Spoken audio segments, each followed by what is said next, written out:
buenos días. Hoy es 8 de octubre. En primer lugar, pediros disculpas porque parece ser que en la carta de ajuste ha habido una pequeña deficiencia técnica y es posible que en vuestros receptores hayáis escuchado esta canción de Carlos Núñez un pelín distorsionada. Así que sean nuestras primeras palabras de disculpas por este error de carácter técnico. Antes de iniciar este acto, Fundación INADE quiere expresar sus máximas condolencias a todas aquellas personas que han perdido a algún ser querido con motivo de esta enfermedad que estamos padeciendo del COVID-19. A los presentes les pedimos que tengan un acto de responsabilidad individual. Si cada uno de nosotros nos ponemos una mascarilla, mantenemos nuestra distancia y automáticamente nos lavamos las manos con cierta frecuencia, pues con esta simple responsabilidad individual podemos lograr una responsabilidad colectiva e intentar, en la medida que podamos, de que volvamos a esa normalidad que teníamos al inicio de esta tercera década del siglo XXI. En nombre de la Fundación INADE quiero dar las gracias a todos los que participan en esta jornada de clausura de los actos conmemorativos del 40 aniversario de la promulgación de la Ley del Contrato de Seguros. Ley que ha incorporado a España a la modernidad del mercado asegurador. Este texto legal es la herramienta de trabajo que todo profesional del seguro, y dado que en ella se recogen todos los derechos y obligaciones de las partes intervinientes en un contrato, debería de ser conocida, pero también por el conjunto de la sociedad y en especial, pues evidentemente, todas aquellas personas que ostentan cargos de gerentes de riesgos en las empresas. La trascendencia de esta norma es el motivo por el cual Fundación INADE ha incorporado a su plan de actuación del presente ejercicio una serie de actos para conmemorar esta efemérides. En primer lugar, hemos editado un manifiesto que ha sido elaborado por los profesores José Manuel Busto Lago y Fernando Peña López. Con este manifiesto quisimos ensalzar ante la opinión pública aquellos valores que le atribuimos a este texto legal, pero también sugerimos una serie de modificaciones que deberían de considerarse caso de querer adaptarla a la nueva realidad que estamos viviendo.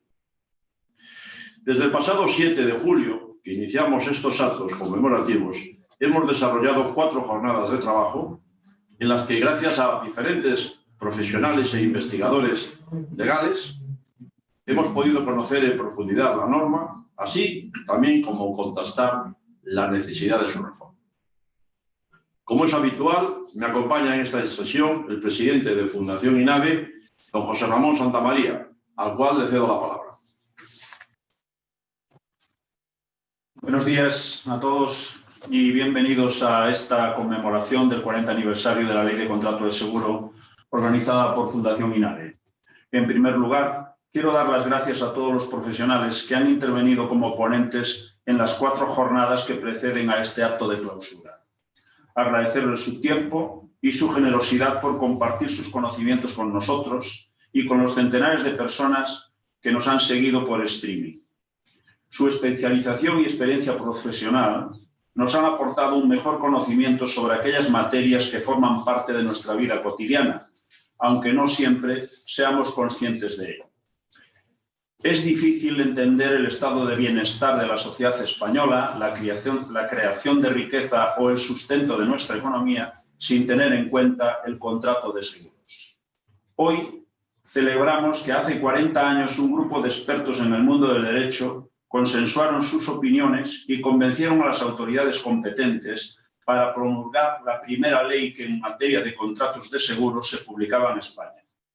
Gracias a ella se modernizó la industria del seguro, pero de este logro han pasado ya 40 años y hoy creemos que habría que actualizarla para que siga siendo válida durante otros 40 años más. No obstante, debemos ser conscientes que desde 1986 pertenecemos a un territorio supranacional, la Unión Europea.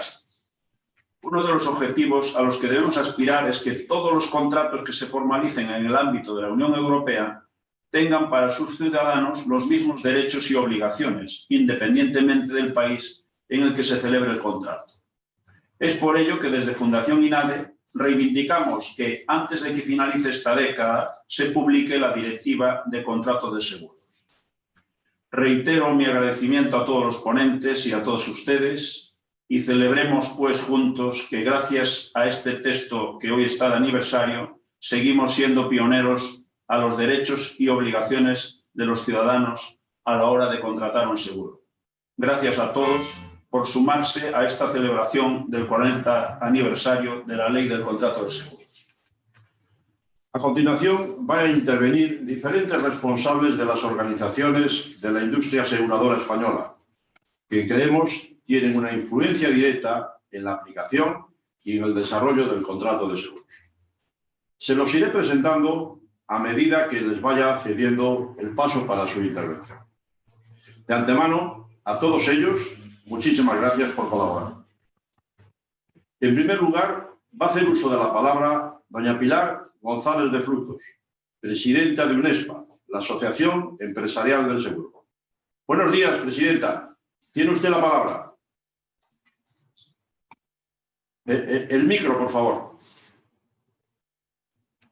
Muy buenos días a todos. Muchísimas gracias por darme esta oportunidad. Para mí siempre es un placer el poder participar en cualquier acto del sector asegurador, pero mucho más en una ocasión tan feliz como esta, en la que estamos efectivamente celebrando el 40 aniversario de la Ley de Contrato de Seguros. Una ley que es muy longeva, es casi la hermana pequeña de la Constitución española, con lo cual creo que es una circunstancia feliz y felicito al Instituto y a la Fundación INADE por haber llevado a cabo esta promoción de celebración de este aniversario.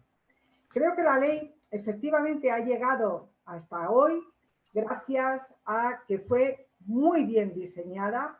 Fue diseñada por expertos mercantilistas de los que tanto teníamos que aprender y que además la diseñaron con la visión del largo plazo, conscientes como eran de que las relaciones aseguradoras responden a ese modelo de largo plazo. Ahora, ¿por qué ha sabido también llegar hasta hoy? Pues naturalmente porque ha tenido unos sucesivos procesos de adaptación que han facilitado esta longevidad. Probablemente ahora estamos atendiendo a un momento de cambio en un entorno complejo, caracterizado yo creo por dos elementos que van a ser muy determinantes, como son la digitalización y la sostenibilidad, y ahí creo que es donde la ley tiene el reto de continuar adaptándose para poder efectivamente seguir prestando el gran servicio que ha prestado al seguro español y a la dinamización de nuestro propio mercado. Y esa sería la posibilidad de que los aseguradores del 2060 efectivamente continúen celebrando estos aniversarios.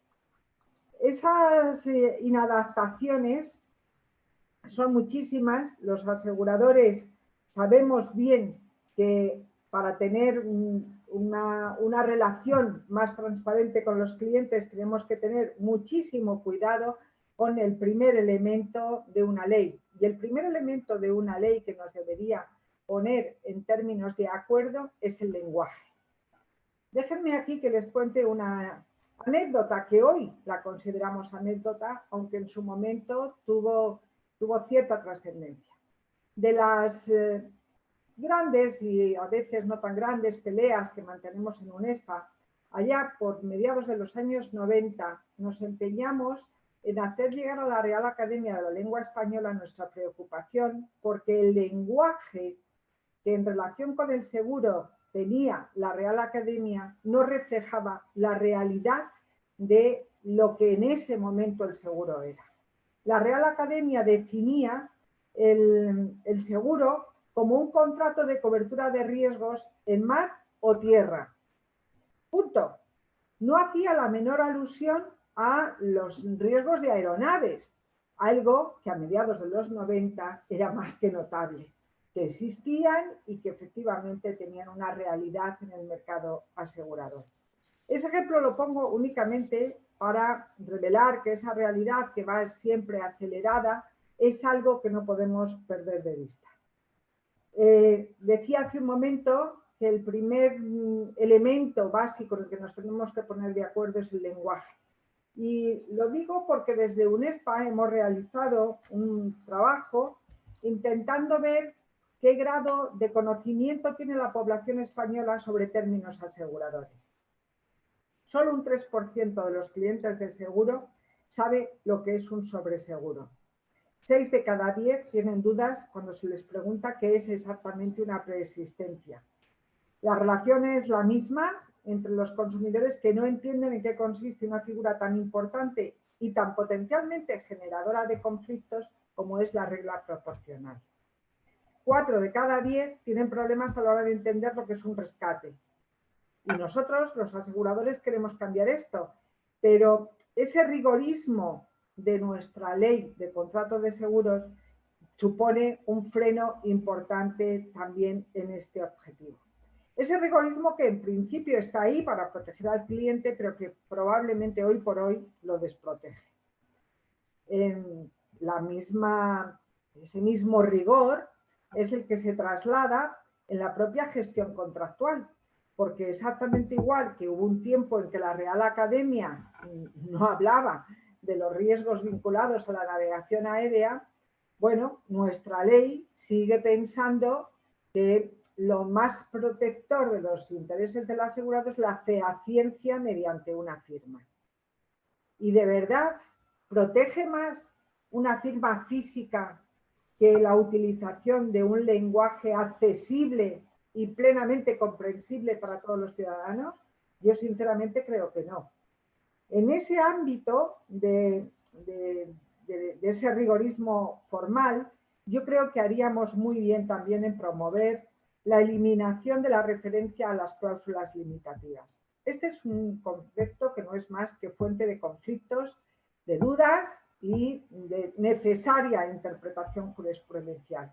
La cláusula limitativa del seguro español no aparece en el derecho comparado de ningún otro mercado, ni tampoco en otros ámbitos del derecho financiero. Es una construcción de muy difícil diferenciación en relación con las cláusulas delimitadoras del riesgo.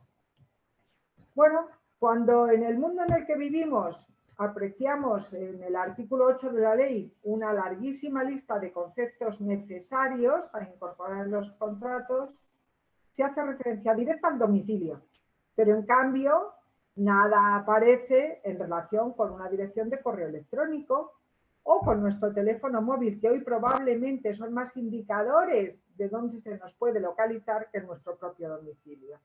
Este es otro ejemplo de esa inadaptación de la ley que precisa de un esfuerzo, sobre todo para garantizar un mucho más correcto nivel de prestación de servicio a los clientes. Entre los elementos de la actual legislación contractual, yo creo que no podemos evitar olvidar la rigidez que se aprecia en el artículo 15 de la ley relativo al impago de la prima. Bueno, hay que esperar un mes antes de efectivamente poder cancelar la póliza, pero es que hoy cada vez van a ser más frecuentes seguros con duración mucho más pequeña, mucho más corta, y no sé qué sentido tiene a un seguro de los de on-off que se entran en vigor o dejan de tener vigor, a veces con coberturas de horas, el aplicarles un artículo como el artículo 15. Me gustaría también referirme a la duración del contrato, limitada en la ley a 10 años. Bueno, hace 40 años nos hemos molestado en calcular cuál era el volumen del seguro de vida comparado con el que tenemos hoy. Y la verdad es que la provisión matemática era entonces una 70ª parte de la actual. Esas 69 euros de provisión matemática que hemos ido acumulando adicionalmente provienen en muchísimos casos de contratos de seguro de vida con una duración superior a 10 años. ¿Tiene algún sentido que la ley se mantenga en esa visión literal cuando la realidad hoy nos lleva a un tema mucho más duradero, bueno, no me puedo resistir a hablar de la mora del asegurador. Yo creo que efectivamente los mercantilistas de hace 40 años hicieron un trabajo más que notable, pero cometieron un error que no es infrecuente, y es que pensando en una ley con una vigencia muy larga, lo natural es hablar en términos relativos y no en valores absolutos. Y este fue el error. Entonces, podíamos aspirar, ya por el año 80, a que nos diesen una retribución por nuestros depósitos de más de un 5%.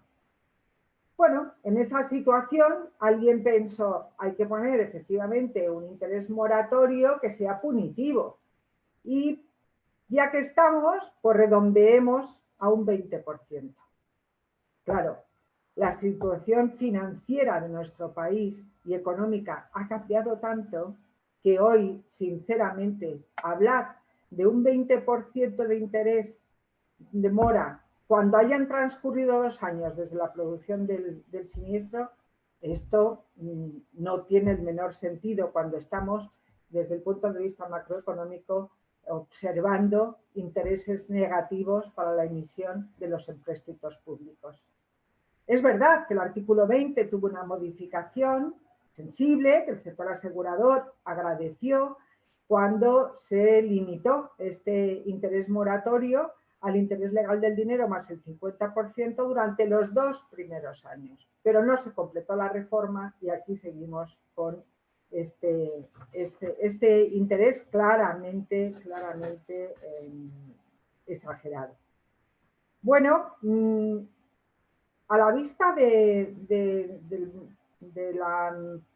pronunciamiento que desde la Fundación INADE hacéis en relación con la reclamación de una directiva única para la ley de contrato de seguros, no puedo evitar trasladaros algunas reflexiones que hacemos en este ámbito desde el sector asegurador. No es la primera vez que este tema se ha intentado en el ámbito de la Unión Europea y esos intentos siempre resultaron frustrados. La razón esencial es porque la diferenciación de los regímenes jurídicos, en general, no solo del contrato de seguros, es suficientemente amplia como para que existan muchas dificultades en esa armonización. Pensad por un momento en lo diferentes que somos los regímenes jurídicos con procedencia del derecho romano, más frecuente en el ámbito continental europeo, y los sajones en los países nórdicos y en otros estados que forman parte de la Unión.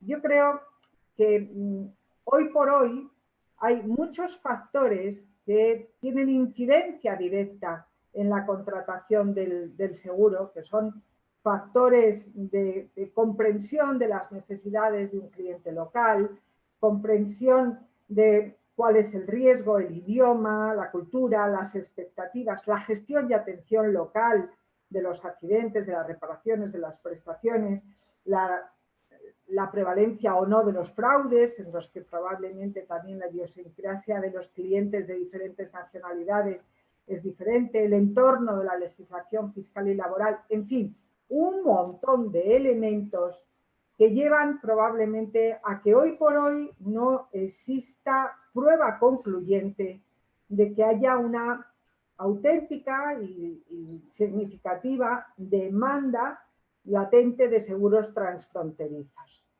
Pensad por un momento en los seguros que nosotros mismos tenemos.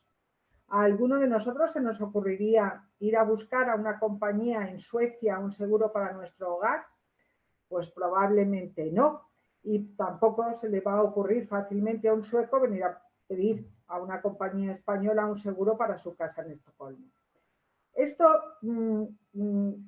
¿qué significa? Pues que probablemente esa labor tan titánica que representaría un régimen único de regulación del contrato de seguros, no sé si es proporcional con la demanda claramente muy pequeña, si es que existe, de contratación transfronteriza de seguros, al menos para los riesgos más para los individuos. Por eso, bueno, siempre se ha defendido ese principio de que es más eficaz y realista seguir la filosofía de unidos en la diversidad y el principio de subsidiariedad de la legislación europea, ¿no? Allá donde los estados lo hagan bien, no entre la Unión Europea. Bueno, no sé si este es el caso, pero desde luego, a la vista de la situación y de infinidad de ejemplos que podríamos compartir, ¿no? Se me ocurre el primero, el del seguro de asistencia sanitaria. Como sabéis bien, los sistemas en Europa son completamente diferentes. Tenemos sistemas de asistencia sanitaria que es completamente alternativo a un sistema público. Tenemos otros donde es claramente complementario, en el que el catálogo se ha distribuido entre el sistema público y el sistema privado, y un tercer sistema como el nuestro que es de doble pago para una sola cobertura. Entended, por tanto, que la regulación del contrato de seguro de asistencia sanitaria tiene que ser muy diferente en cada uno de estos tres modelos, y armonizar a uno solo probablemente generaría muchas dificultades. Lo mismo pasa pues pensando, por ejemplo, en los sistemas de worker compensation, que en algunos mercados están muy frecuentemente en las mesas de los aseguradores, no es el caso español, o en el seguro de decesos, que ni siquiera es un ramo armonizado, que para nosotros es muy importante, pero en otros mercados ni siquiera existe. Bueno, con ello únicamente para poner de manifiesto que esa labor de rediseño y revisión de nuestra longeva y exitosa ley de contrato, nosotros defendemos que debe hacerse en el estricto marco local, respetando nuestras especificidades, aunque no excluya, claro está, tener un ojo puesto en las iniciativas aseguradoras paneuropeas para que nuestra legislación esté permanentemente bien adaptada a ellas. Y querría terminar mis palabras señalando que, desde luego, en UNESPA estamos comprometidos a trabajar en la transparencia y en la claridad de los contratos, y es algo que se puede comprobar fácilmente echando un vistazo a nuestro plan de acción, que incluye este objetivo claramente entre los principales, o a las diferentes iniciativas que hemos venido realizando en el marco del proyecto Estamos Seguros, que creo que también han sido intensas. 1.000.000 de gracias por vuestra atención. Muchísimas gracias, Presidenta, por tus palabras y, evidentemente, por la posición de la Asociación Empresarial del Seguro de España. Contamos ahora con la presencia de don Rafael Illescas Ortiz, presidente de la SEAIDA, la sección española de la Asociación Internacional del Derecho del Seguro. Buenos días, don Rafael. Tiene usted la palabra. Muchas gracias. Buenos días. Quiero dar las gracias a INADE, en nombre de SEAIDA, por la invitación que se nos ha hecho para participar, y, en cierto modo, las posiciones que voy a presentar, pues, no sé qué decir. Unas son de SEAIDA, otras son mías desde hace tiempo, desde hace décadas, y todas están recíprocamente influenciadas, ¿no? De manera que vaya por delante mi agradecimiento y mi felicitación. Y, desde luego, acabo de comprender que hoy es el cumpleaños de la ley de seguros, ¿eh? Y me parece que es un acierto por parte de INADE haber pensado en ello antes que yo, por ejemplo. Que esta jornada o este coloquio sea precisamente el 8 de octubre de 40 años después de 1980. De manera que mi felicitación a la ley, y, desde luego, la felicitación para INADE por haber tan finamente acertado en la elección de la fecha. La ley del contrato es la ley más antigua que tenemos en las recopilaciones de códigos de legislación mercantil. Basta tomar el índice de cualquiera de las que hay en el mercado disponibles y, aparte de lo que resta del Código de Comercio de 1885, aparte de ello, que no es mucho, pues después viene la ley del contrato de seguro. Parece mentira, pero es una ley que tiene 40 años, no tiene, como tiene la ley del contrato, como tiene el código, tantísimos, pero sí es nuestro texto mercantil más antiguo de legislación especial. Hay alguna orden ministerial, hay alguna disposición de primeros del siglo XX, pero en realidad con rango de ley, después del Código de Comercio, está la ley del contrato. Y francamente, en mi opinión, que siga adecuándose a las circunstancias nuevas. Es verdad que quizá, y sin quizá puedo entender que y afirmar que la ley cumple 40 años hoy y se puede invocar su continuidad en los próximos 40, porque uno de sus principales rasgos es la flexibilidad. Es como una ley de principios, más que una ley de disposiciones casuísticas puntuales. No. Es una ley de grandes principios. La parte general, es verdad que se llama parte general y ya nos avisa, pero la parte general ha sabido adaptarse a una cantidad de circunstancias que han cambiado en la vida económica y en el entorno político constitucional de España con una enorme flexibilidad y con un gran éxito. Por eso dura y por eso se sigue aplicando y por eso ha presidido sobre grandes mutaciones. Cuando pensamos en el tan traído y con mucho fundamento artículo 20, pues tenemos que pensar que ese artículo 20 se hace cuando había en España como 600 entidades aseguradoras. Y ahora, pues, poco más de 100. Y como en todo, disminuyendo e incrementando tamaños. Y la ley, no obstante, el contrato ha sabido generarse. También la ley ha sabido no solo adaptarse a esa mutante condición del mercado de la oferta, y que es una mutación enorme, sino que también la ley ha sabido, pues, crear a su alrededor una especie de pequeña galaxia de legislación contemporánea sobre el seguro y sobre los entornos o el entorno más significativo para el seguro. Yo creo que alrededor de la ley de contratos de seguro han ido apareciendo la legislación con rango de ley, ¿no? Con rango de disposiciones de índole menor y tal. Las normas legales sobre pensiones privadas, las normas legales que han cambiado sobre la producción del seguro, las normas legales muy importantes sobre y en las que hay que profundizar, y luego diré algo sobre la electronificación del contrato. Yo me resisto a decir digitalización, sé que es lo que dicen los economistas, pero yo empecé diciendo digitalización en la Comisión de las Naciones Unidas para el Derecho Mercantil Internacional, y allí, en relación con los contratos privados, se sigue, y nuestra legislación también lo dice continuadamente, y la europea también, se dice electronificación. Es verdad que es una palabra que nos choca, pero electrificación se viene usando desde que hay electricidad. ¿Por qué no electronificación desde que hay electrónica? Pues las normas sobre electronificación de rango legal, a partir de la ley del comercio electrónico del 2002, y que está llamada a renovarse intensamente, porque la Unión Europea ya ha iniciado un proceso de consulta muy... no diré que muy extenso, porque en las consultas europeas participa quien se entera de que hay una consulta y quien quiere participar, pero el caso es que está removiéndose el fundamento comunitario de la ley española.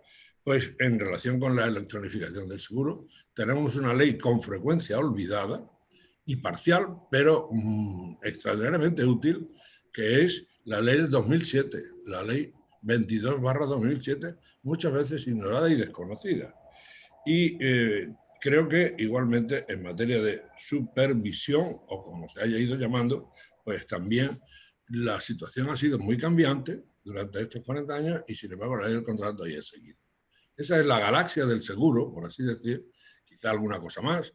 Por supuesto que, como ha dicho Pilar, pues por supuesto que el derecho al seguro aeronáutico pues ha venido para permanecer y para extenderse, ¿no? Ya se habla también, bueno, se habla y se practica el seguro de objetos espaciales, ¿no? Y por supuesto que ese tipo de incursiones. De manera que todo, en mi opinión, es el gran mérito de la ley que hoy cumple años. Creo que también tiene interés señalar que es una ley bifronte o es una ley de dos caras. Es una ley que se lee como casi una ley de tutela del consumidor, avant la lettre, como dicen los franceses. Es una ley que cuando se hizo no había legislación de tutela del consumidor. Y sin embargo, y por eso hay esas cosas que hay que adaptar, ¿no? El discurso de cláusulas limitativas, delimitatorias, exoneratorias, eso es un discurso pues, tremendamente confuso. Las sentencias del Tribunal Supremo no las ha contado nadie, porque aquí no se hace trabajo de sociología judicial. Pero hay que hacerlo. Y bastará empezar a hacerlo para comprobar que no es que sean cientos, son miles de sentencias las que se han ido esforzando en distinguir lo que es una cláusula delimitatoria o delimitativa, como ustedes quieran, una cláusula exoneratoria o una cláusula... Bueno, eso. Todo viene del artículo 3 de la ley, donde tuvieron los prelegisladores del 80, pues tuvieron la intención de decir, bueno, no hay ley de tutela del consumidor en España todavía, pero algo hay que decir porque el seguro es una... Pero en fin, es una ley bifronte porque está ahí la tutela del... El otro rasgo, este es muy confuso, el otro no es tan confuso, es mucho más claro, que pone de manifiesto evidencia esa preocupación por tutelar al consumidor, es el del carácter imperativo de la norma. La norma, se dice, es imperativa. Y la norma tipifica todo lo que puede, todo lo que era el seguro entonces, porque la ley es también tipificadora, no solo es bifronte, sino que es tipificadora. Y luego, casualmente, al final, en el campo de las normas internacionales privadas, y muchas veces, no, y principalmente introducida, eso sí que ha sido mutante. Ha ido de la ley del contrato a la ley de intervención o de supervisión, ha ido cambiando. Cuando los contratantes son empresarios, pueden elegir lo que quieran y no están sometidos al carácter imperativo de la ley. Eso es, simplemente así dicho, es la otra cara de la ley. La ley, cuando la contratación es mercantil, por razón del tomador y del asegurador, el asegurador no tiene discusión, pues esa ley es una ley que muta y deja de ser imperativa para convertirse en supletoria. Incluso en términos jurisdiccionales, que es extraordinario, realmente. Y ese énfasis es tan vergonzante para ciertos legisladores españoles que la han quitado de la ley del contrato y la han mandado a la ley de intervención. Bueno, la ley de intervención de supervisión. Ya digo que cada 6, 7, 8 años eso cambia. El nombre de la ley. La función es la misma. El caso es que es una ley que ha demostrado enorme flexibilidad en estos 40 años. Es una ley que ha sabido adaptarse, por supuesto que, a la incorporación de España a la Unión Europea, y eso ha sido un choque. No hay una norma general, pero la Unión Europea ha hecho en estos 40 años, y ya había hecho previamente, incursiones de primera y capital importancia en el campo del seguro privado. Principalmente por referirme a una que está hecha antes y que nosotros seguimos antes de acceder, las normas en materia del seguro de automóvil. Las normas que a veces incluso son desconocidos por los europeos de primera hora. Yo recuerdo haber dejado con la boca abierta a ciertos interlocutores alemanes que, defendiendo los intereses de los fabricantes de automóviles de su país, pues dijeron, pero hay directivas europeas en materia de seguro de automóvil, porque cuando el automóvil, los alemanes estaban muy empeñados en hacer el seguro, en hacer el automóvil anduviese solo. Eso parece que está un poco, no el eléctrico, que eso es está llamado a ser un éxito, depende de lo que el hidrógeno debe decir, pero el caso es que el que ande solo era un boom hace 5 años de proyectos y de y ahora no lo es. Pero el caso es que cuando se suscitó el problema de quién indemniza a las víctimas del seguro del automóvil sin conductor, allí yo modestamente dije, oiga, ahí eso de momento, y mientras que no cambie la legislación europea, eso está resuelto por el paquete de las 6 u 8 directivas en materia de seguro. Y los propios alemanes dijeron, pero hay directivas europeas, fabricantes, interesa. Pero hay directivas europeas. Naturalmente que las hay. Y bueno, lo sabemos todos los que tenemos un automóvil. Bueno, el caso es que supo la ley adaptarse a esas circunstancias, incluso, como digo, la legislación española, antes de ser miembro de la Unión, el propio país, yo creo que también se está adaptando a las nuevas tecnologías. Igualmente, yo creo que la aparición de lo que yo vengo a llamar el riesgo gestionado es un fenómeno realmente desconocido previamente. Estaban las tablas, las consabidas tablas de mortalidad o de supervivencia en el seguro de vida y tal, pero es que eso se ha sustituido en todos los ramos, incluso en los ramos más inofensivos, por el Big Data y la inteligencia artificial.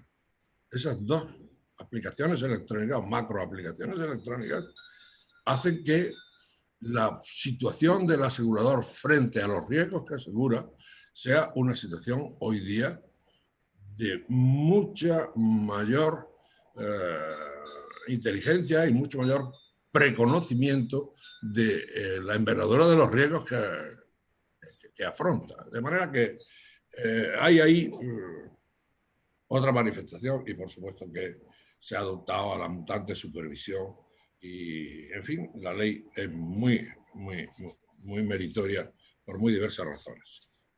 Que hay que cambiar puntos, por supuesto. Ya se han mencionado algunos por parte de la presidencia de UNESPA. Yo creo que a ellos hay que añadir la revisión del régimen de la declaración precontractual del estado del riesgo.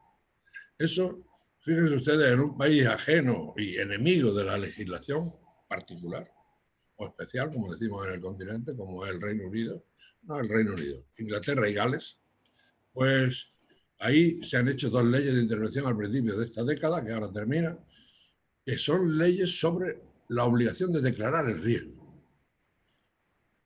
por parte del tomador del seguro. No un formulario, no un esquema de poner X o decir sí o no, sino una obligación seria y formal de declarar el riesgo para que el asegurador pues también seria y formalmente valore los riesgos que está corriendo y a ellos riesgos les aplique naturalmente que el Big Data y la inteligencia artificial, porque sobre la base del formulario es mucho más difícil aplicar el Big Data y la inteligencia artificial.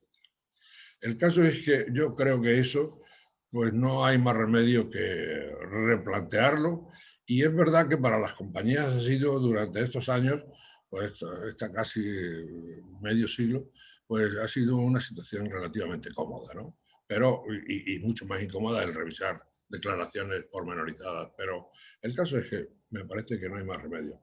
Yo creo que también es muy importante el artículo 20 que se ha mencionado. El artículo 20 no solo la deuda pública está en intereses bajo cero, sino que también los depósitos privados en los bancos, pues está, por supuesto, sin intereses y decir, bueno, un 20%. Ya el anteproyecto de Código de Comercio del año 14 en España ya tocaba este tema sustancialmente y creo que, por supuesto, hay que tocarlo. Es una situación que se hizo para 600 y pico de compañías de seguros, que unas 500 se sabía que iban a caer en la insolvencia en un plazo muy corto, como efectivamente como ha sucedido.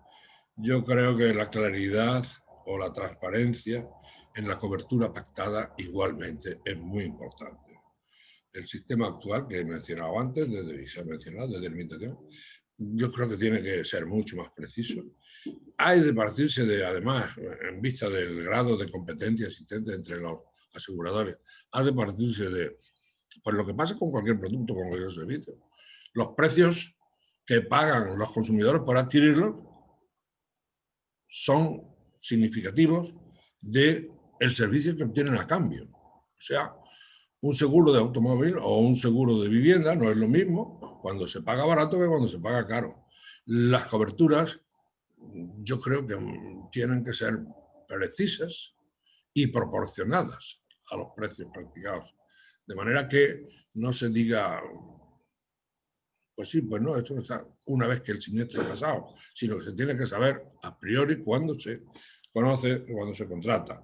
Y yo creo que, bueno, el seguro colectivo de grupo, al que le tengo mucho cariño, me dediqué siendo muy joven, pues a su estudio, está hoy día siendo objeto de sentencias no muy clarificadoras por parte del Tribunal Supremo de la Sala Primera.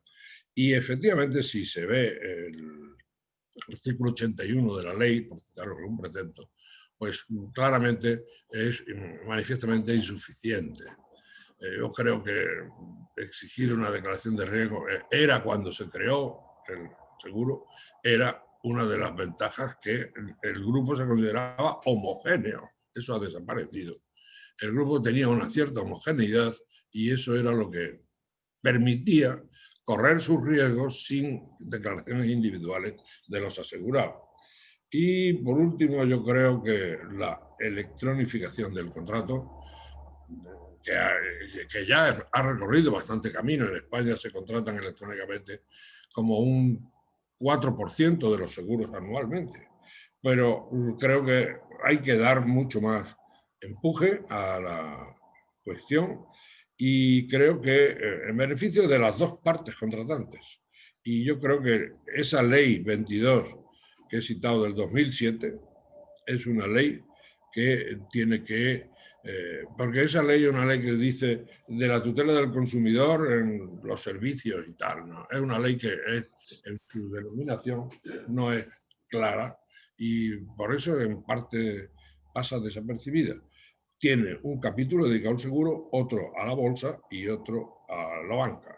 Y bien, pues esa ley, el capítulo que tiene dedicado al seguro debería de mejorarse y debería de pasar a la contratación electrónica de seguro como un capítulo de la ley de 1980.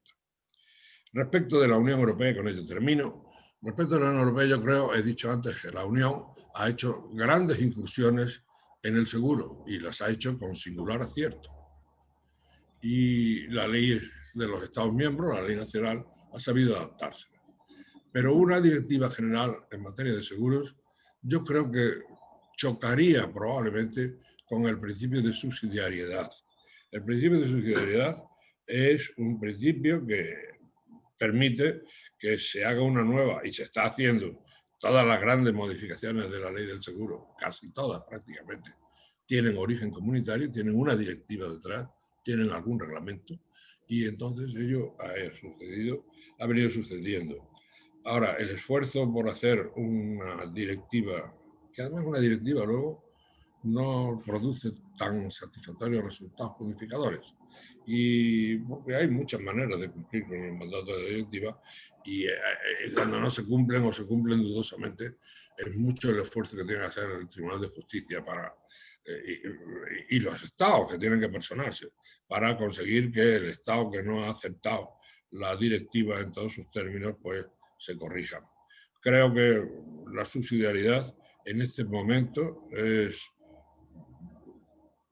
pues preponderante y creo que lo que tenemos que hacer es el esfuerzo de la adecuación al tiempo presente y futuro, que fue lo que se hizo en 1980 de la ley del contrato de seguro. Nada más y muchas gracias. Muchas gracias, don Rafael. Feliz día. Igualmente. Vamos ahora a abrir un turno de intervenciones relacionadas con los distribuidores de seguros de España. En primer lugar, va a hacer uso de la palabra don Martín Naval Guinea, presidente de ADECOSE, la Asociación Española de Corredurías de Seguros. Buenos días, presidente. Tiene usted la palabra. Buenos días. Buenos días a todos. Nuestro agradecimiento a la Fundación INADE por haber tenido la deferencia de invitarnos a este acto, poder expresar en una breve intervención nuestra opinión sobre la ley, no entrando en detalles porque la verdad es que con este panel de ponentes anteriores y posteriores que he tenido yo, pues probablemente seríamos muy repetitivos en las intervenciones. Lo que sí está en nuestra organización es con la total predisposición a trabajar conjuntamente en todas las propuestas que se han ido comentando. Yo me quería centrar en mi intervención en el reconocimiento de la actividad de la mediación en el marco de la ley del contrato de seguro, precisamente. Con la publicación de esta ley se produjo una extraordinaria modernización del régimen jurídico que hasta entonces existía en nuestra legislación sobre el contrato de seguro, que pasó de una regulación que se ha comentado ahora, decimonónica, recogida en el Código de Comercio, que era de 1885, a convertirse en una de las más avanzadas de Europa, sino del mundo. La prueba es la vigencia que obtiene, ¿no? El reconocimiento de la labor de la mediación de los corredores de seguro, no como parte del contrato, pero sí como elemento esencial, vertebrador de la relación aseguradora entre las compañías y los asegurados, quedó explícitamente contemplada en algunos preceptos de la Ley de Contrato de Seguro y directamente asociada a las obligaciones del corredor de seguros contenidas en la Ley 117/1969 del 30 de diciembre, reguladora de la producción de seguros privadas, vigente en la fecha de aprobación de la Ley de Contrato de Seguro. En este reconocimiento de la relevancia de la intervención del corredor de seguros y de su función en la ejecución del contrato, nos gustaría comenzar señalando el artículo 8 de la ley, regulador de los requisitos mínimos de la póliza, que incorporó la obligación de consignar el nombre del mediador que intervenía en la misma. Lo que, si bien no conllevaba que el mediador fuera considerado como parte del contrato de seguro, sí evidenciaba la relevancia que otorgaba al hecho de que el tomador de seguro fuera asistido por un profesional de la mediación. La trascendencia de la actividad del mediador como representante del tomador de seguro frente al asegurador quedó también plasmado en el artículo 21 de la misma ley al prescribir que las comunicaciones efectuadas por un corredor de seguros al asegurador en nombre del tomador del seguro surtirían los mismos efectos que si la realizara el propio tomador, salvo indicación contraria de este. La importancia de esta representación del tomador se vio confirmada respecto a múltiples aspectos en la vida de las pólizas, pues todos aquellos deberes y obligaciones que la Ley de Contrato de Seguro atribuía al tomador del seguro y al asegurado que no fueran personalísimos, como podría ser la declaración del riesgo en un seguro de vida, etcétera, pasaban a formar parte de las funciones que el corredor podría desarrollar en nombre y por cuenta de los asegurados, dotando su intervención de un notable valor añadido frente al propio cliente y frente a la compañía aseguradora, al incorporar a la relación aseguradora a un interlocutor profesional con capacidad suficiente para defender los intereses del cliente. De este modo, el corredor quedaba habilitado para poder realizar una gran cantidad de actuaciones frente a la aseguradora, tanto en la contratación como en el momento del siniestro. La pregunta que hoy nos hacemos es si esta ley en su redactado actual sigue siendo útil para regular la enorme complejidad del sector asegurador en el año 2020, 40 años después, y que se ha venido comentando con anterioridad. Yo diría que la respuesta es, sin entrar en detalles, sí. La siguiente pregunta es si exigiría una modificación, o mejor dicho, quizás una actualización de la ley a la realidad aseguradora actual. Pues probablemente, y no es incompatible esta respuesta con la anterior, pues la respuesta sería también sí. Desde que se publicó dicha ley en 1980, la regulación, tanto europea como española, incluso algunas directamente relacionadas, como es lógico, ha sido prolija, no solo en los aspectos que incumben al seguro o a la ley de contrato de seguro, sino al comercio en general, a la venta a distancia, al comercio electrónico, a la protección de datos, al blanqueo de capitales, etcétera, etcétera, etcétera, que han hecho del sector asegurador un ámbito moderno, bastante armonizado a nivel europeo, más en unos aspectos que en otros, pero inmerso en un sector financiero de legislación compleja y enmarañada. Por último, comentar que sería deseable, y en un mundo global, particularmente en Europa, independientemente de las opiniones que han manifestado antes Pilar González de Frutos y Rafael Illescas, que en el ámbito de las empresas españolas, yo coincido con la intervención que ha hecho Pilar y Rafael sobre la complejidad del seguro de las personas.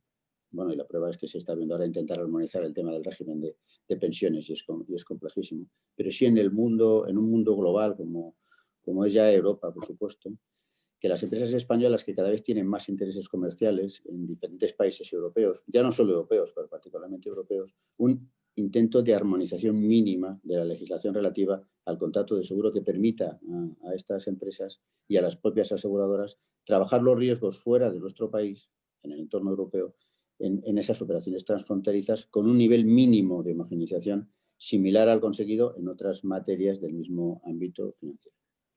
Yo creo que independientemente de que podamos discrepar más o menos en estos aspectos, creo que la reflexión como país, nuestro trabajo, en este caso a través de BIPAR, si se considera oportuno, pues podría llevarnos a una reflexión a la hora de tomar una decisión en este sentido. Y evidentemente no lo veo fácil. Ya por último, solo me quedaría pues, felicitaros a la Fundación INADE por la iniciativa a la hora de plantear a los partidos políticos a las actualizaciones tan interesantes que habéis planteado a la ley. Tendrán todo nuestro apoyo, el de nuestra organización, en el momento en que esto sea necesario. Y simplemente daros la enhorabuena por la organización de este importante evento y por la capacidad que demostráis, convocatoria tras convocatoria, de aglutinar al sector en celebraciones e iniciativas tan interesantes como esta. Muchas gracias. Martín, presidente, buenos días y muchas gracias. Recibimos ahora a don Reinero Sarasúa Serrano, actual presidente del Consejo General de los Colegios de Mediadores de Seguros de España. Quizá hoy, presidente, el primer acto nacional que usted como presidente del Consejo quizá pueda dirigirse al conjunto de la nación. Buenos días, presidente. Tiene usted la palabra. El micro, presidente.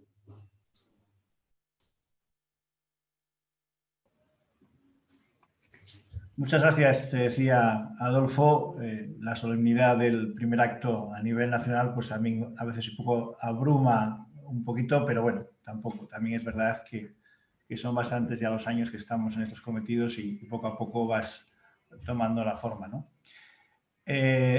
Agradecer a INADE la invitación y, por supuesto, felicitarla por la organización de este evento, el celebrar 40 años de una norma que, como se decía anteriormente, pues puede ser, si no la más antigua, de las más antiguas de nuestro régimen jurídico, pues evidentemente da un plus a nuestra actividad por su solidez y su constancia, ¿no? También me quería unir a las condolencias que transmitís al principio sobre todos los que se han visto afectados por la pandemia, ¿no? El apoyo de toda la mediación, ¿no? Y de alguna manera también transmitir el sentimiento de orgullo que sentimos la mediación colegiada, ¿no? Los agentes y los corredores, por toda la atención, los servicios que durante estos meses, ¿no? Especialmente los primeros, ¿no? Como actividad esencial, pues hemos prestado a la sociedad y también de alguna manera el orgullo por toda la contribución solidaria y con las distintas actividades, ¿no? Y acciones que se han prestado, ¿no? a toda la sociedad y que realmente pues dan a gala a veces esto que sentirse muy orgulloso de pertenencia al sector asegurador y especialmente desde el punto de vista de la mediación profesional, ¿no? Desde el Consejo General, un poco nuestro granito de arena para aportar a esta jornada sobre el texto legal, ¿no?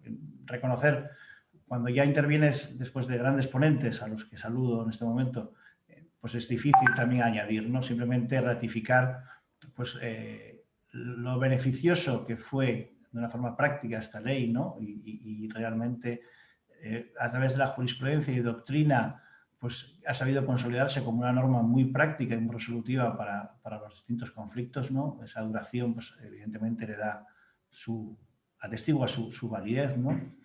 Y también, de alguna manera, reconocer el derecho al tomador del seguro, al asegurado, al consumidor en general, bueno, pues por todo el avance que supuso en cuanto a la defensa de sus derechos, ¿no? Como primera norma, bueno, un poco lo que ya se comentó, tema de cláusulas limitativas, los conceptos que debería incluir, ¿no? La póliza, y como dijo mi predecesor Martín, pues también el reconocimiento de la figura del mediador como un elemento claro y descriptivo en las condiciones particulares de una póliza, pues lógicamente nos hacen sentirnos muy, muy a gusto, ¿no? en este sistema.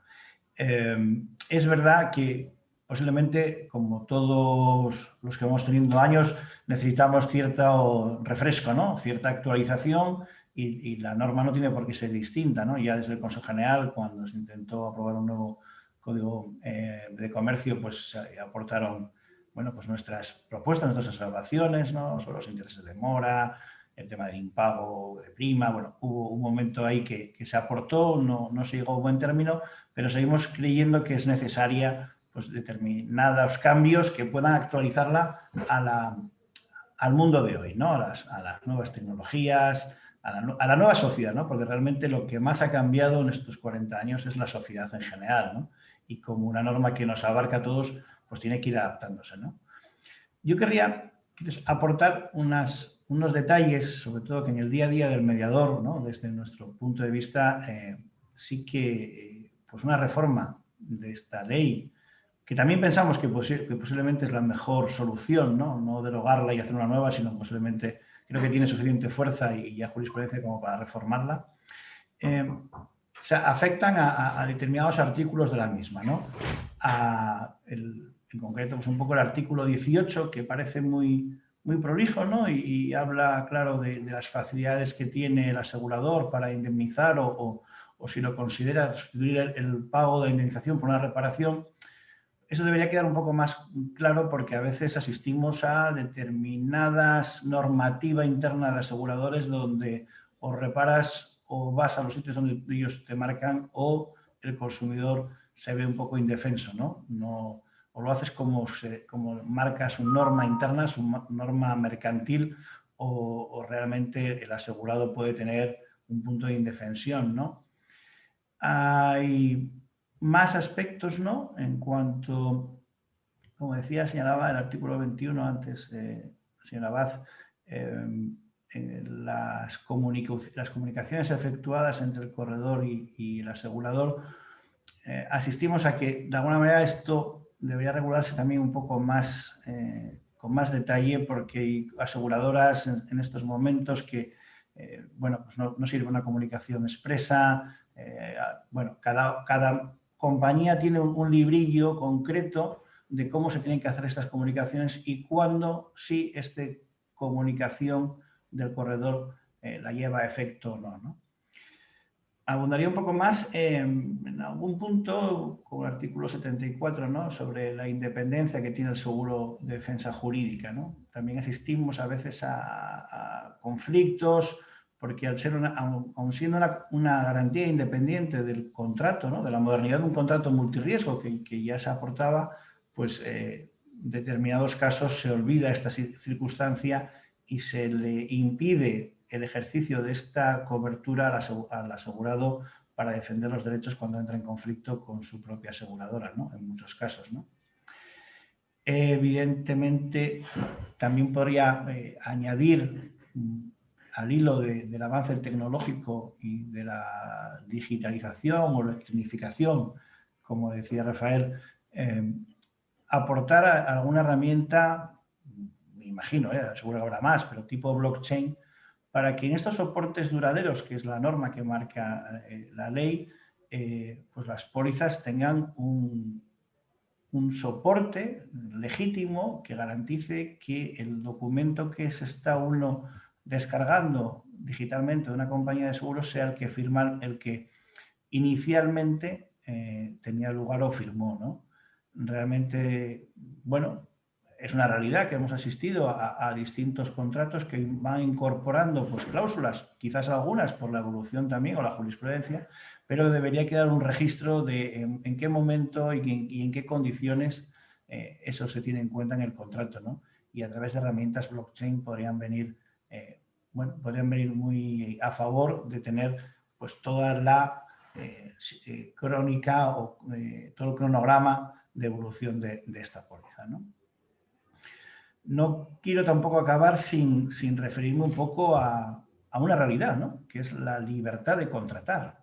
En estos casos, sobre todo en momentos como de crisis como ahora, algo debería decir la ley sobre esta libertad, ¿no? Lo dicen muchas, pero tampoco sobraría pues que quizás más prácticas, ¿no? O cómo debe tener el consumidor, el asegurador, la libertad de contratar cuando se ve condicionado por entidades de préstamo, entidades de crédito, pues a la hora de no defender directamente su derecho como consumidor, ¿no? En cuanto a la conveniencia de una armonización europea, aquí sí que comparto también, bueno, como no puede ser de otra manera, con Adecose, pues el planteamiento, sobre todo porque tanto nuestros clientes internacionales tienen otras necesidades, evidentemente. El no tener un mínimo de armonización impide a los mediadores, nos crea, digamos, de manera fronteras en el libre desplazamiento, ¿no? Esto, digamos, son barreras, ¿no? Barreras, bueno, a veces normativas, que hacen que pues, no se desarrolle el potencial, ¿no? de un mediador, de un agente, de un corredor, que incluso con proximidad geográfica, como en nuestro caso con Portugal o como hay en Pontevedra tenéis, pues hay mucho juego, ¿no? Reiteraros el agradecimiento, contar con el Consejo General para todo ese trabajo, todas las enmiendas y todo el esfuerzo por mejorar las condiciones de una ley que se ha visto, bueno, muy reconocida, que su éxito está avalado por los 40 años, ¿no? Y nuestro apoyo, como te decía, a toda la iniciativa, ¿no? Muchas gracias también por contar con el Consejo General y por darme esta oportunidad un poco de tener presencia de una forma más global, ¿no? Muchas gracias. Don Reinero, presidente, muchísimas gracias y feliz jornada.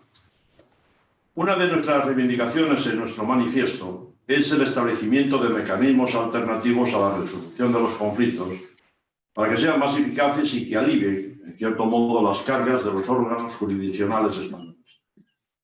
La experiencia de países próximos al nuestro, como es el caso de Portugal, debe hacernos reflexionar sobre la conveniencia de incentivar que salgan de la jurisprudencia decenas y miles de asuntos que podrían solventarse de forma perfectamente justa y razonable fuera de ella. En este sentido, el éxito del CIMPAS portugués, el Centro de Información, Mediación, Proveeduría e Arbitraje de Seguros, es un buen ejemplo de cómo el sector asegurador puede implicarse con éxito en un proyecto que supondría un ahorro de tiempo y de dinero notable, tanto para la economía española como para todos los tomadores y asegurados y para las propias entidades aseguradoras, y también, como no, para las arcas públicas. Hoy tenemos el honor de recibir, junto a nosotros, a la directora general del CIMPAS, doña Ruth Santos. Buen día, directora. Ruth, tienes la palabra. Hola, buenos días a todos.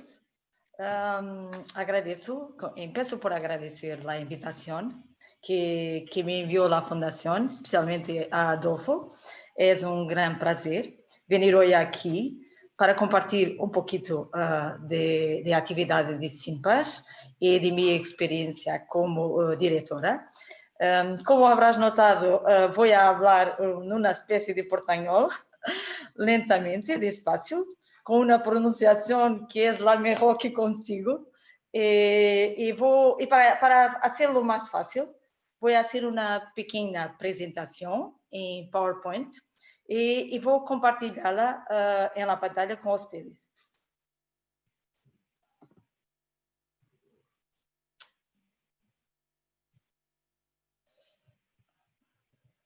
Un poquito.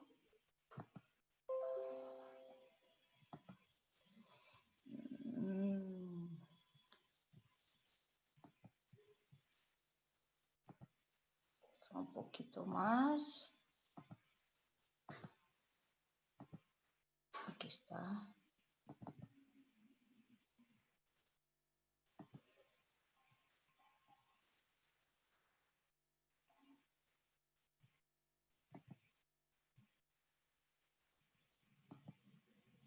¿Es posible verlo? ¿No? ¿De momento no? ¿No? Es para compartirlo ¿Qué nosotros. pasa? Tiene que ponerlo. Compartilhar pantalla, sí.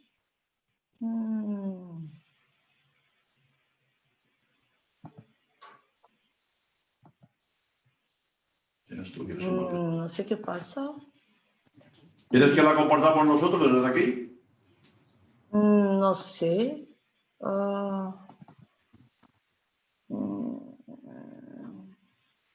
Solo un momentito.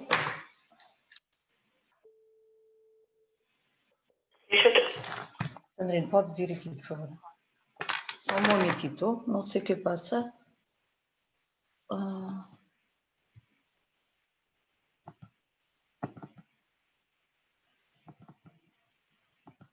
Estamos en directo con Lisboa, No, estamos no. hablando... ¿Sí? Aquí ya tenemos. Perfecto. Peço, apresento las desculpas y vamos a empezar. SIMPAS, el Centro de Información, Mediación y Arbitraje de Seguros, es una asociación privada sin fines de lucro. No precisa, obrigado. Resultó de la celebración de un protocolo asignado no año de 2000 entre la Presidencia del Consejo de Ministros, la Asociación Portuguesa de Seguradores, el Automóvil Clube de Portugal y la Asociación Portuguesa para la Defensa del Consumidor. Son estos los asociados fundadores de SIMPAS. Más tarde se ha juntado otros asociados, la Prevención Vial Portuguesa y la Asociación Nacional de Agentes y Corretores de Seguros. En Portugal, la creación de un centro de arbitraje obedece a ciertos formalismos, por cuanto es necesaria una autorización concedida pelo Ministério da Justiça portuguesa. Y no año 2000, SIMPAS fue creado con esta autorización. SIMPAS tiene 20 años.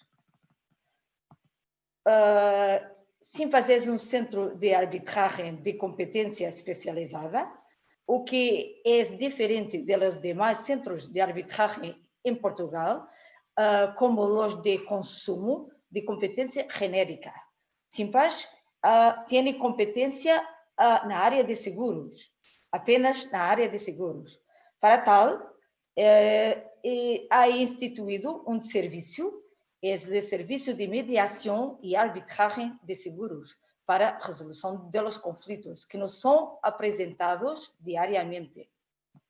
Las principales ventajas de recurso ao SIMPAS son estas: rapidez, celeridad, informalidad, custos reducidos, proximidad de las partes, confidencialidad, acessibilidad y pacificación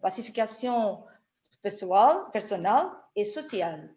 En Portugal se compara muchas veces SIMPAS y los tribunales judiciales, y las ventajas de SIMPAS son estas: celeridad versus morosidad, lentitud de los tribunales judiciales, proximidad de SIMPAS versus la distancia de los tribunales judiciales, costos reducidos versus los costos elevados de los tribunales judiciales, informalidad versus la burocracia que existe en tribunales judiciales, y flexibilidad en SIMPAS versus la rigidez que los tribunales judiciales presentan en Portugal. Los procedimientos de resolución alternativa de conflictos que SIMPAS ha instituido son la mediación y el arbitraje. Nuna primera fase, se tenta la resolución de los conflictos a través de la mediación. En la mediación, las partes son asistidas por un tercero imparcial, que es el mediador, y buscan ambas llegar a un acuerdo que resuelva definitivamente la disputa. La diferencia entre un juez o un árbitro y el mediador es que el mediador no tiene poder de decisión. El mediador ayuda a las partes a establecer la comunicación necesaria para que ellos mismos, las partes, encuentren un acuerdo satisfactorio. Son las partes que tienen la responsabilidad, son responsables de las decisiones que tomen no sentido de chegar a un acuerdo entre elas. En la arbitraje, a decisión cabe a un árbitro, un tercero, isento, independiente e que vai resolver o litígio. Em Portugal, há dois tipos de arbitragem. Arbitragem voluntária, é que as partes voluntariamente decidem recorrer a um centro de arbitragem, e a arbitragem necessária, em que é obrigatório recorrer a um centro de arbitragem. Para tal, é necessário firmar uma convenção de arbitragem, uma convenção que é firmada por as partes, e na qual as partes dizem que são de acordo de recorrer a um tribunal arbitral que ponha fim a um litígio, a um conflito. El objeto de SIMPAS es la resolución de controversias, de conflictos derivados de la formación, ejecución o terminación de contratos de seguro. E isso abrange los litigios decorrentes da atividade seguradora e los litigios decorrentes da atividade de mediação de seguros, ambos. Vantagens em utilizar um centro de arbitragem: facilita porque o processo é menos burocrático e a constituição de um advogado não é obrigatória em Portugal. Rapidez, porque dada a sencillez do procedimento, é possível resolver a disputa a tempo para a realização dos interesses das partes. Seguridade, na medida que a decisão do tribunal arbitral tenha força equivalente à de uma sentença judicial. E o custo reduzido, que é muito importante. A mediação. A audiência de arbitragem pode, em Portugal, e se as partes assim o desejam, ir precedida de uma conferência de mediação. Essa conferência, em SIMPAS, é assumida por os empregados, por os advogados deste centro, que assistem às partes que podem ser acompanhadas, se lo desejam, por um advogado ou uma pessoa de sua confiança, a chegar a um acordo. Esse acordo é escrito, é firmado por as partes e confirmado por el árbitro, por el juiz. Se não é possível firmar o acordo, porque as partes não conseguem, o processo passa à fase de arbitragem, que é realizada por um tribunal arbitral, composto por árbitro único. Em SIMPAS, o árbitro é individual, é uma pessoa sola, e que é nomeado a partir de uma lista, de uma bolsa de árbitros. O SIMPAS leva a cabo sentenças arbitrais na cidade de Lisboa, Porto, Coimbra, Açores, Madeira, Évora, Funchal. O tribunal se desloca, o tribunal vai a estas cidades realizar as audiências arbitrais.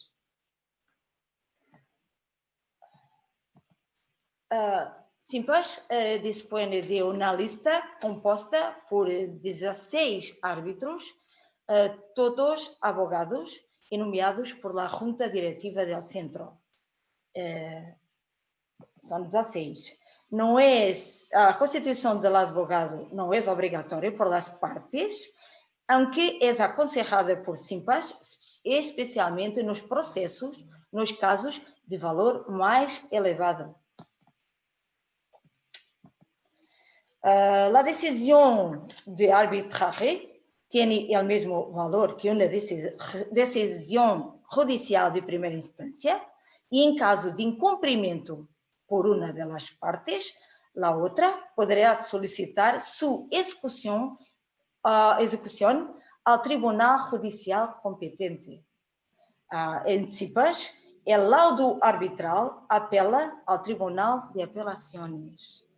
El prazo legal de resolución de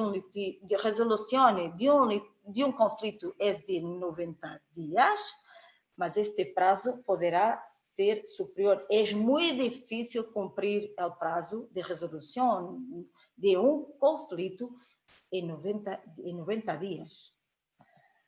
Um pouquinho da atividade do SIMPAS, de dados estatísticos, para perceberem como trabalha o SIMPAS.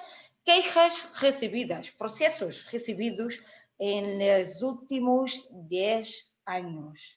O número se situa a 3.000 casos, 3.000 processos por ano, de reclamações, de queixas, de processos.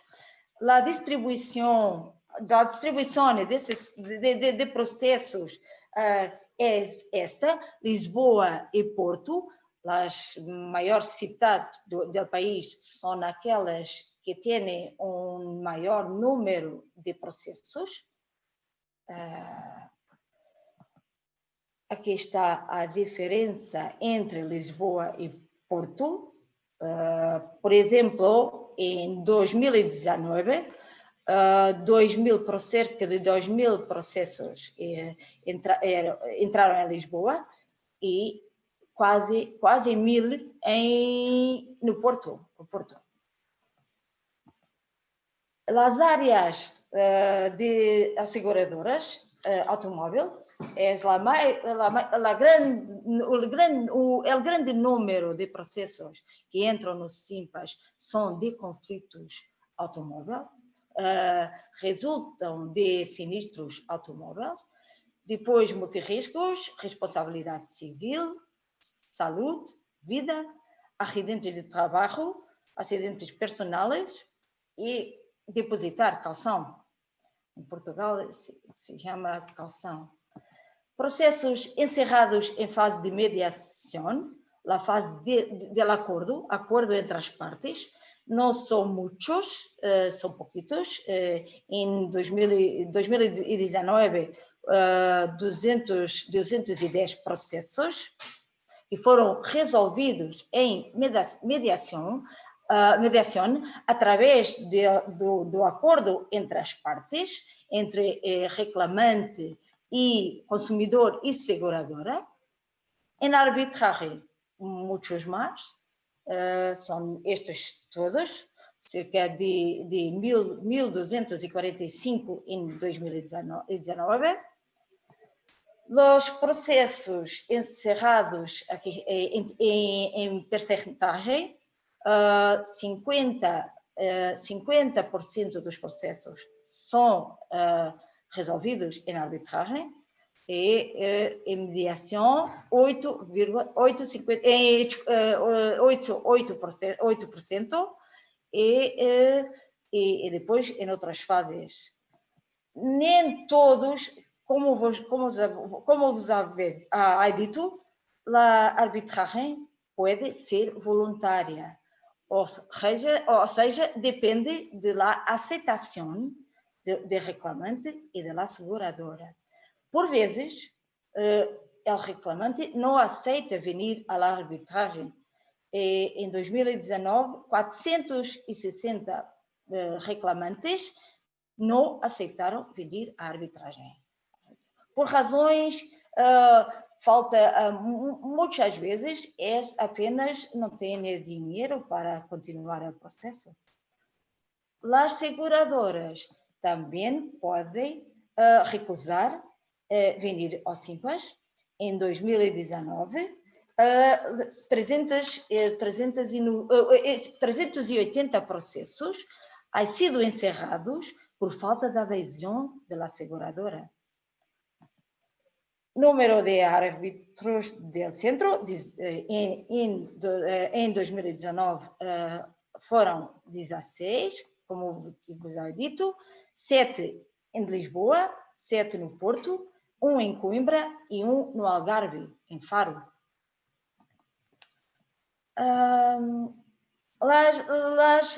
Los resultados de las sentencias, por ejemplo, en 2019, en 1.245 reclamaciones, procesos, ha sido parcialmente confirmado 468, confirmados 205, infundados 264, transaciones hechas por el juez en la arbitraje, cerca de 259, y absolvición de la instancia 49.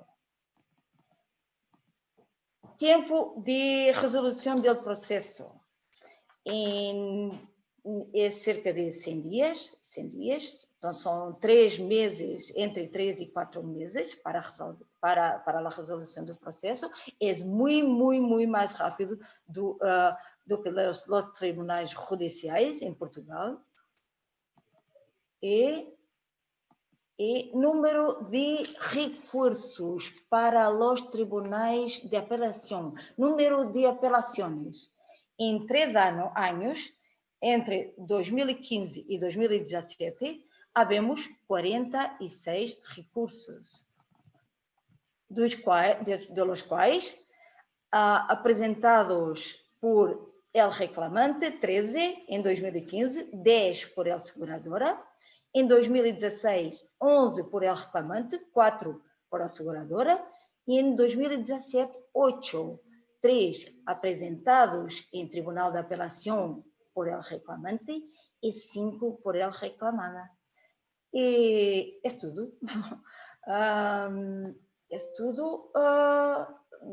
El SIMPAS existe, tiene su actividad há 20 anos, tiene sido un suceso en Portugal.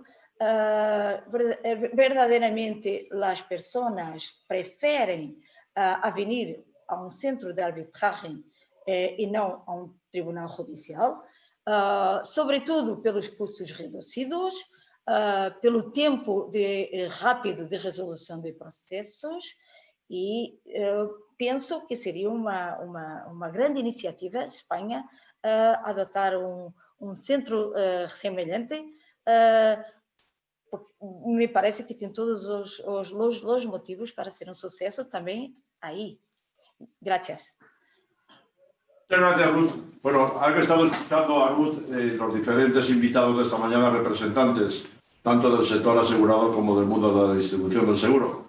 Yo creo que si esta iniciativa puede ser buena para España y para evitar la conflictividad judicial, pues evidentemente Ruth está a disposición de todas las organizaciones para poder intercambiar reflexiones y opiniones que pueda ir siempre en mejora de las relaciones que ya son buenas entre las entidades aseguradoras y los clientes. Buenas son, pero siempre hay alguna cosita que se puede mejorar y eso sería bueno para todos.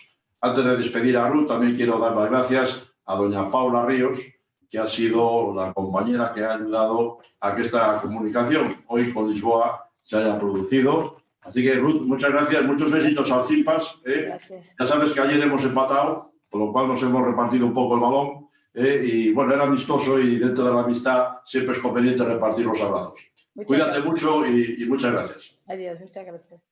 Señoras y señores, ha llegado el momento de clausurar estos actos conmemorativos del 40 aniversario de la Ley del Contrato de Seguros. Ojalá que pongamos en nuestras agendas unos deberes para poder actualizar este texto. Y lo más importante, ojalá que nuestros representantes políticos reflexionen, como decían sobre todo los intervinientes de UNESPA y de SEAIDA, si es conveniente de que en Europa pueda existir una norma que sea igual para todos los ciudadanos a la hora de contratar un seguro. No vamos a discrepar bajo ningún concepto sobre garantías, sino que lo que nos interesa es que cuando se paga un seguro se pague igual en Francia, en Italia o cuando se resuelva un siniestro sería exactamente igual. Pues bien, antes de clausurar este acto, en nombre de la Fundación, quiero darle las gracias a todos ustedes que han participado en esta jornada, sobre todo por la webinar y también, como no, por el canal de YouTube. Agradecimiento muy especial, claro, extensible a todos los ponentes, no tanto a los que ya han participado anteriormente, como también los que lo han hecho a lo largo de esta mañana. Entre tanto, entre que nos sigamos viendo, nosotros desde aquí seguimos pidiéndonos una frase muy gallega: tengamos sentidiño, recurramos a la mascarilla, mantengamos en distancia social y, evidentemente, higienicemos nuestras manos. Con esa responsabilidad individual, quizá también lleguemos a la responsabilidad colectiva y dentro de unos meses podamos decir que sí, que en el año 20 hemos tenido una pandemia internacional y que España ha sido afectada por la misma. Pero ojalá que ya podamos volver a vernos. Sobre todo tenemos ganas, no es por decir a los demás, pero me gustaría dar un abrazo a la presidenta de los premios Galicia Segura, que está pendiente ahí en la recámara y que mañana se iban a entregar, pero por desgracia han tenido que estar nuevamente aplazados. Pues ni más ni menos que para clausurar estos actos contamos con la presencia del director general de Seguros y Fondos de Pensiones, don Sergio Álvarez Capiña. Buenos días, director. Tiene usted la palabra. Muchas gracias. Buenos días a todos. Desde luego, para mí es una gran satisfacción participar en esta jornada de clausura de las sesiones que INADE ha dedicado a este 40 aniversario de la Ley de Contrato de Seguro. Quiero agradecer a INADE además su permanente esfuerzo para difundir todos los aspectos relacionados con la institución aseguradora, de la que estas jornadas son una muestra más. Y además quiero agradecerle esa afición que tiene INADE a celebrar todas las efemérides del contrato de seguros, incluida la de hoy, 8 de octubre, en la que se celebra el 40 aniversario de una ley fundamental, no solamente en el ámbito asegurador, sino una pieza jurídica esencial dentro del derecho mercantil español. Y además, no solamente con incidencia en lo que le es propia, el ámbito del derecho de contrato, sino como recordaba en su momento el entonces director general de seguros de la época, cuando presentaba también unas jornadas explicativas del sentido de la ley de contrato de seguro, él esperaba que esta ley fuera un revulsivo para la modernización del sector asegurador, no solamente del contrato, sino del propio sector de la industria y del mercado en general. Estoy convencido que 40 años después, lo que tenemos ahora en el mercado asegurador español es más o menos lo que él deseaba para tener un ámbito de cobertura de riesgos y de funcionamiento adecuado de una institución básica en la economía. En mi intervención voy a intentar responder dos preguntas de las que suele hacer INADE, que son preguntas siempre importantes, preguntas claras y difíciles de contestar. Las dos preguntas que me traslada INADE son si es necesaria o no una reforma de la ley de contrato de seguro y si es conveniente o no una armonización comunitaria en esta materia.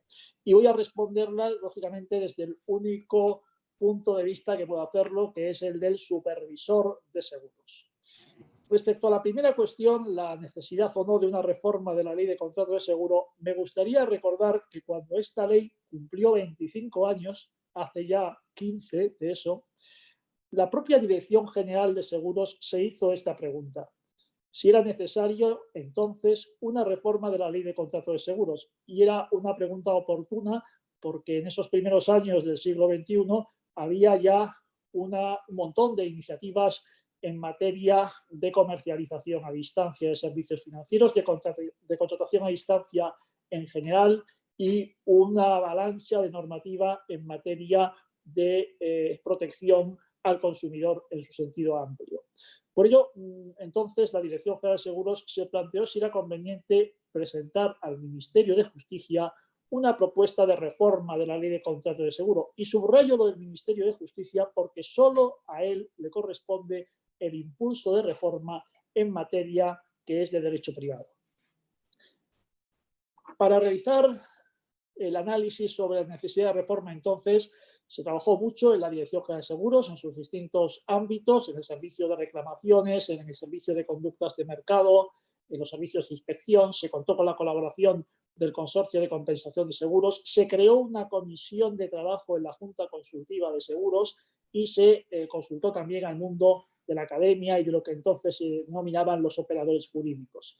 Como consecuencia de todo ello, se elaboró un amplio documento, que yo creo que se puede incluso consultar por internet, en el que artículo por artículo se valoraba o no la conveniencia de la reforma de esos preceptos.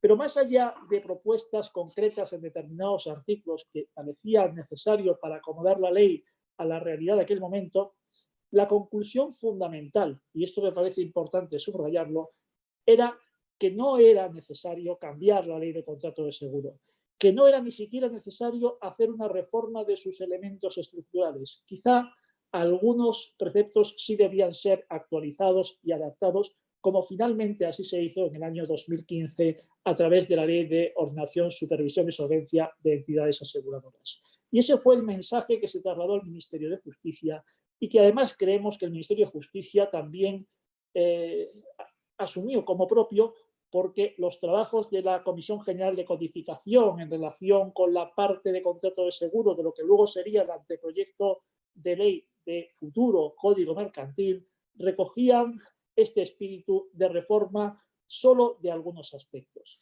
Y esa conclusión era una conclusión que venía después de una reflexión intensa y que se basaba en dos aspectos que habían sido contrastados por quienes participaron en esos trabajos.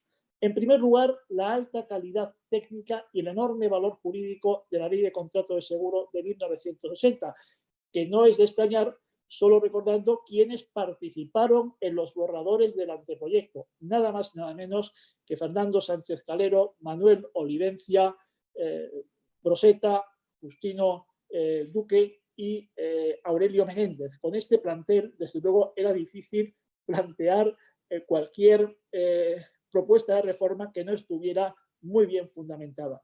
Pero no era solamente una cuestión de respeto intelectual a quienes habían elaborado la ley, sino sobre todo la constatación de que la Ley de Contrato de Seguros era entonces y sigue siendo una ley de principios básicos, de orientaciones generales que tratan de conseguir el equilibrio contractual en un contrato donde en el inicio las dos partes contratantes están completamente desequilibradas por su carácter de contrato de adhesión y por la información asimétrica que se da en ese contrato. Ese es el objetivo fundamental de la ley, conseguir el equilibrio contractual y no desarrollar de una manera precisa detalles concretos de su contenido.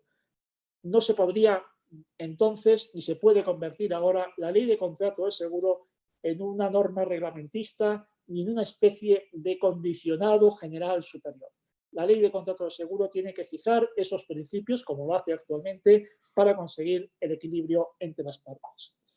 Además, como se sabe, la ley no solamente fue un elemento modernizador de la legislación mercantil española, sino que tuvo un elemento de vanguardia. Antecedió, como se habrá repetido mucho en estas jornadas, en 4 años a la primera normativa de defensa del consumidor y en 18 años a la Ley de Condiciones Generales de la Contratación. Pero desde 1980 a la actualidad, en estos 40 años, ha habido otros ámbitos normativos que afectan al contrato de seguro. Uno, al que ya me he referido, la normativa fundamentalmente de origen europeo sobre los consumidores. Cuando el tomador del seguro es un consumidor, está también protegido por la normativa de defensa de los consumidores y usuarios, siempre que esto no contradiga el carácter mercantil del contrato de seguros y las regulaciones específicas del contrato de seguros. Pero incluso más allá de esto, hay un nuevo ámbito normativo que no existía en 1980 y que ahora sí existe y además está muy vivo, como todos sabemos, que es el de la normativa referente a la supervisión de conductas de mercado. Es decir, a ese conjunto también de origen comunitario de normas muy prolijas que obligan a las entidades aseguradoras y a los distribuidores de seguros a preparar el contrato de seguro de una determinada manera. Todos los elementos de información previa que están recogidos en nuestra ley española de ordenación y supervisión y en la normativa de distribución y también en algunos reglamentos europeos de aplicación directa, como es el reglamento sobre productos de inversión basados en seguro, establece una serie de comportamientos a los que están obligados las entidades aseguradoras y los distribuidores de seguros, que de alguna manera afectan también a esa parte preparatoria del contrato. Y en este sentido, algunas de las propuestas de reforma que se suelen hacer quizá estén más en este ámbito, deberían estar más en este ámbito que en el ámbito de los principios generales que quiere fijar la ley de contrato de seguro. En todo caso, sí es importante señalar que ni esta ni ninguna ley puede petrificarse y habrá que modificarla en aquellas cuestiones que sean necesarias para que tenga la adecuada actualización al tiempo en que tienen que ser aplicadas. Nuestra preferencia en este caso es que las reformas del contrato de seguro que sean necesarias, sobre todo en el ámbito del derecho privado y con la colaboración siempre del Ministerio de Justicia, es preferible hacerlas en las legislaciones especiales de contrato, en las legislaciones que regulan contratos específicos. El ejemplo más claro de ello ha sido el esfuerzo normativo que se ha hecho en materia de seguro de automóviles, donde durante los últimos años, a través de un grupo de trabajo de expertos, se ha elaborado una importante reforma de la responsabilidad civil y del seguro de responsabilidad civil de accidentes de circulación, que ha dado lugar al famoso baremo de automóviles renovado. Llamo la atención al proceso utilizado para esta reforma, la creación de un grupo de expertos para la elaboración de la propuesta de reforma normativa y el trabajo muy intenso y muy fructífero de ese mismo grupo de trabajo una vez aprobada la ley para comprobar cómo se ha aplicado en un ejercicio de buena regulación que es inédito en España y del que debemos estar muy orgullosos todos aquellos que nos relacionamos con el mundo del seguro. Este verano se publicó, por cierto, el informe razonado de evaluación ex post que los expertos en el análisis de esta ley han realizado. Por lo que se refiere a la segunda cuestión, sobre si es necesario o no un proceso de armonización del contrato de seguro, más allá o no de la conveniencia o deseabilidad de este asunto, hay que acudir a cuál es la finalidad del derecho comunitario. Desde luego, en materia de servicios financieros, incluidos los contratos de seguro, la finalidad de la normativa comunitaria es facilitar el mercado único de seguros, hacer que no haya obstáculos a la libre prestación de servicios por parte de las entidades aseguradoras y que haya competencia, que como siempre es uno de los elementos más protectores del asegurado o del consumidor en general. Pero la normativa comunitaria no puede entrar en los principios de derecho privado de cada país. Siempre se respeta esa normativa interna, lo que en lenguaje supervisor se llama las normativas de interés general. De hecho, en muchos estados europeos no existe un único derecho privado, hay derechos privados territoriales que deben ser respetados. Ahí, por tanto, nos encontramos con una dificultad. La Unión Europea no puede entrar en las normas que son estrictamente de derecho mercantil, de derecho privado. Pero sí puede trabajar, y lo ha hecho muy intensamente, en los dos ámbitos a los que me he referido anteriormente, el derecho de consumidores y la normativa de supervisión de conducta por parte de las entidades aseguradoras, normativas ambas que están muy desarrolladas y muy armonizadas. Como muchos sabrán, un par de años antes de la Ley de Contrato de Seguro española hubo una propuesta de directiva de armonización de derechos y obligaciones en el contrato de seguro, que no avanzó, que no prosperó por las razones a las que me he referido ahora. Lo que sí ha prosperado y es digno de reconocimiento es el trabajo de los expertos, de los académicos, para la elaboración de unos principios generales del contrato de seguro europeo, que son muy útiles, que inspirarán sin duda alguna cualquier reforma que se haga de las normas generales de contrato de seguro o de las normas especiales, y en que han participado además ilustres juristas españoles. Con esto he intentado contestar a las dos preguntas que me hacía INADE, y también a petición de INADE solo me queda clausurar estas jornadas, cosa que hago con agradecimiento extensivo a todos los que han participado en ellas por sus aportaciones, y además emplazando a INADE a que dentro de 10 años celebre el 50º de la Ley de Contrato de Seguros, y esperemos que la ley vigente entonces contenga ya algunas de las reformas que se han analizado aquí, después de ese proceso de reflexión que resulta necesario. Y muy sinceramente, además, deseo que dentro de 10 años todos podamos ser testigos de esa celebración de INADE, allá donde estemos, y cualquiera que sea el medio tecnológico que utilicemos, que Dios sabe cuál podrá ser dentro de 10 años. Muchas gracias a todos y que les vaya muy bien.